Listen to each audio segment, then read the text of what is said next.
Bonjour, je suis Philippe Massoubre et bienvenue sur le blog expertcomptableenligne.fr. J'aimerais vous parler aujourd'hui des énergies renouvelables et notamment du fait que l'État français a cessé de subventionner les installations, on va dire, à base d'énergie renouvelable et notamment les plaques solaires, aux grandes dames des lobbyistes qui se payaient grassement sur les soi-disant crédits d'impôt qui étaient accordés aux contribuables. Alors crédits d'impôt qui étaient non seulement intégrés dans les calculs de rentabilité très faible, avec des plaques solaires, des installations qui s'amortissaient sur 15 ou 20 ans.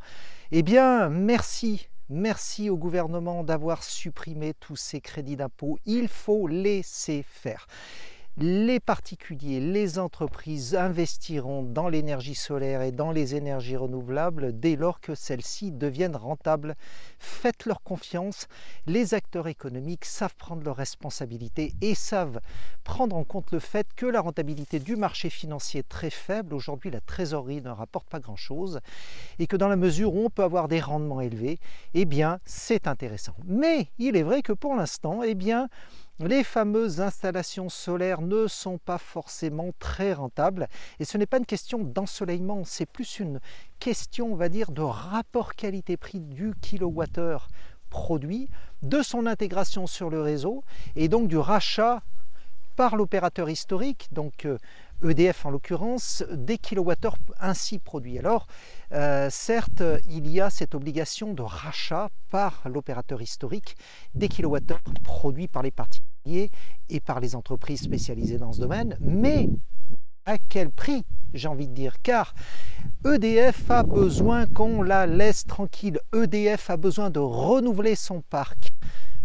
Le parc nucléaire, bien sûr, alors sauf à considérer que l'on remplace l'ensemble des centrales nucléaires par une nouvelle source d'énergie non polluante, ce qui pour l'instant est loin d'être le cas. Donc les pragmatiques le savent, l'énergie nucléaire va encore perdurer en France pendant longtemps. Elle représente actuellement un petit peu plus des 3/4 de l'énergie produite en France. Donc bien sûr, il faut essayer de faire en sorte que cette proportion diminue au profit des énergies renouvelables, mais tel n'est pas le cas.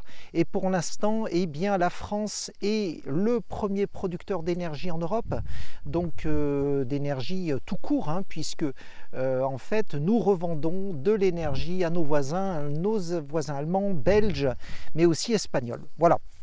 Donc il faut bien prendre en compte le fait qu'aujourd'hui il sera très difficile de remplacer l'énergie nucléaire par les énergies propres et à mon sens il est inutile de subventionner les énergies propres. C'est pas comme ça que l'on fera des énergies renouvelables une réussite. Voilà, c'était Philippe Massoubre pour le blog expertcomptableenligne.fr. Je vous dis à très bientôt. Au revoir.